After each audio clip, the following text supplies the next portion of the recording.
Bahia perdeu o jogo lá no Rio de Janeiro, jogando em São Januário, uma partida muito ruim, de forma coletiva e individual, de vários jogadores, né? Posso listar alguns aqui, como o Bara já colocou, como o Gilberto, o próprio Rezende, que não deveria ter começado a partida. É um mistério Rezende começar essa partida, mas que de forma decisiva a arbitragem influenciou muito no resultado da partida.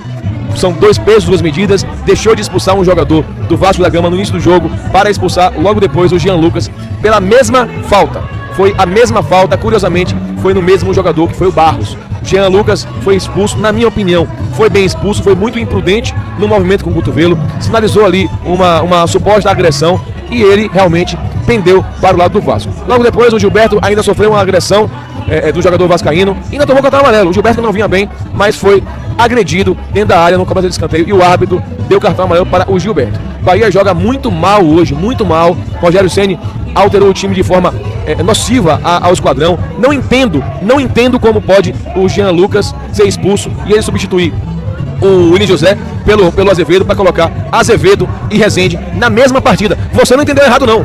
O Rogério Ceni substituiu o Willian José colocando Azevedo, Nico Azevedo. Isso é algo impressionante. Nós precisamos rever alguns conceitos e esse tipo de coisa não pode voltar a acontecer. É onde eu deposito boa parte da responsabilidade no treinador Rogério Ceni e a outra parte, sem dúvida alguma, ao árbitro da partida, que já chegou no jogo, tendendo para o Vasco. Infelizmente o Bahia perdeu e chega para o jogo contra o Palmeiras muito pressionado, e Rogério Ceni vai ter uma baita dor de cabeça. Sem Jean Lucas, provavelmente sem o Caio Alexandre, que não deve estar pronto 100%.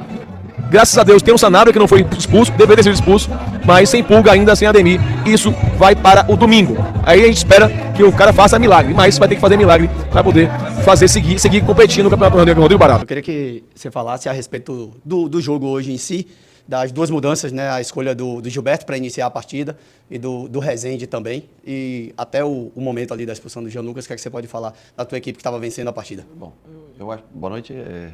Eu acho que estava um jogo equilibrado, um jogo bem disputado. O Vasco conseguindo alçar as bolas na área e conseguindo chegar ou ter oportunidades de gol nesse sentido. Tinha um controle até de bola maior do que a gente, mas não entrando dentro da nossa área, não tendo nenhuma chance clara de gol. Nós saímos na frente numa pressão. E o que deixa a gente assim um pouco confuso são os critérios, né? O lance do Jean, eu não sei se pega nele, eu não vejo, não é uma cotovelada, não é ele gira o corpo, pode ter raspado no rapaz, mas e o lance do Juba com 1 minuto e meio? Que o volante deles dá com a mão na cara do Juba com 1 minuto e meio.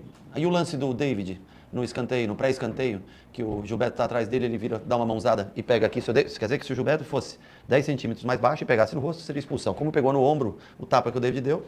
Então, assim, o problema é que a gente já conhece a pressão que é feita aqui, a gente vê dentro aqui no saída da arbitragem, a gente vê a pressão que é feita no árbitro.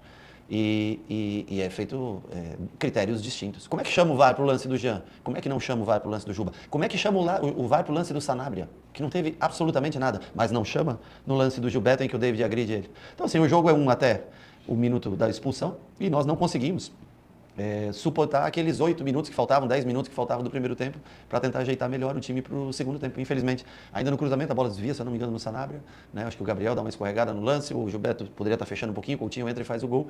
Mas eu acho que o jogo ele é definido nisso, nesses detalhes, que nos lances contra nós foi chamado VAR, até em lance que não tinha nem necessidade de chamar, que era o caso do Sanabria. E nos lances que poderiam ser usados da mesma maneira, do mesmo critério que foi dado a expulsão do Jean Lucas, poderia ser feito no lance do Cauã, se eu não me engano, com o Juba, e no lance do David com o Gilberto. E aí não é nem chamado VAR, não é nem verificado a imagem, nada. Então a gente vê a diferença entre o direcionamento, que o cara que está lá em cima do ar-condicionado, não vou nem falar tanto do árbitro, hein? Mas o cara lá em cima do ar-condicionado, ele dá a direção que ele quer no jogo. Eu vi agora a imagem do lance do jogo do Grêmio com o Botafogo, o pênalti que foi dado. É impressionante, assim, não há um critério, não há um padrão, e aí você define o jogo. O jogo que está equilibrado, é um jogo difícil, o Vasco precisando sair da situação incômoda, a gente precisando chegar entre os no bloco de cima, e o jogo é definido por um cara que está no ar-condicionado do VAR, ele chama para o lance que ele quer, escolhe o lance, determina uma expulsão que muda todo o encaminhamento que o jogo demonstrava até aquele momento. Então, um dos motivos do Rezende jogar foi que os últimos 5 gols do Vasco tinham sido saídos de bola parada. né? Ou de rebote, ou de cruzamento direto, enfim. Contra o Flamengo já teve o gol do Ryan, que foi uma bola de segundo pau, e o Rezende estava incumbido no segundo pau. Depois da expulsão do William, o Rezende vem à frente. Mesmo assim, o Pumita ele cabeceia entre os dois zagueiros. Então nós podíamos ter feito uma marcação melhor, mas não conseguíamos bloquear todos. O Verratti, como chama muita atenção, logicamente tinha um bloqueio individualizado, e os outros jogadores com um a menos, não tinha como a gente disponibilizar mais um atleta para bloqueio, e tínhamos que usar a linha defensiva. O primeiro gol ainda desvia no Sanabria a bola, né? Eu acho que talvez, eu não tenho certeza, pelo meu olhar do campo de jogo, parece que o Gilberto poderia ter fechado um pouquinho mais próximo do Rezende, né? Que já estava numa linha de 5 com o Rezende por trás.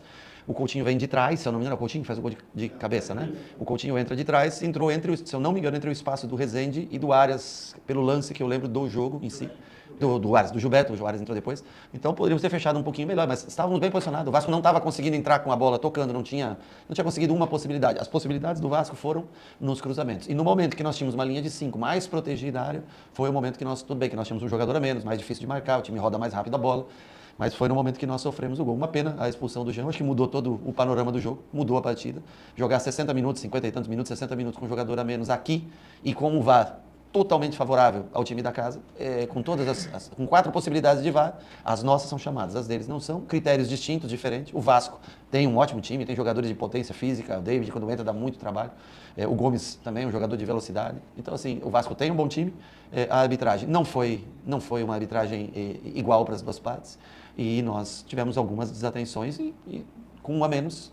Repito, tentamos suportar, tentamos nos manter no jogo no 2-1 e infelizmente, além de tudo, ainda conseguimos um gol contra.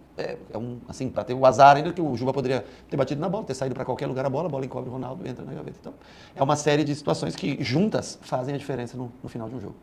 Talvez o Ademir tenha chance de, como ele infelizmente treinou com a gente um dia, mas estava muito sobrecarregado ainda, sentiu um cansaço muito grande, ficou em dúvida, e nós, como já tivemos uma relesão do Pulga, também temos mais cuidados agora com os jogadores que voltam, então talvez tenhamos o Ademir para o jogo, é a única possibilidade, os outros não têm, infelizmente, fazem muita falta, nós não temos um leque de opções, além da nossa primeira opção de base, que é o Juan Pablo, que é um jogador um pouco mais experimentado, está machucado já há muito tempo. Nós temos jogadores há 40, 60, 90 dias no departamento médico que fazem um pouco de falta para a gente, sim. Eu não posso dizer, até os jogadores que estão aqui contribuem, mas alguns nós não temos, principalmente no setor ofensivo, nos faz muita falta.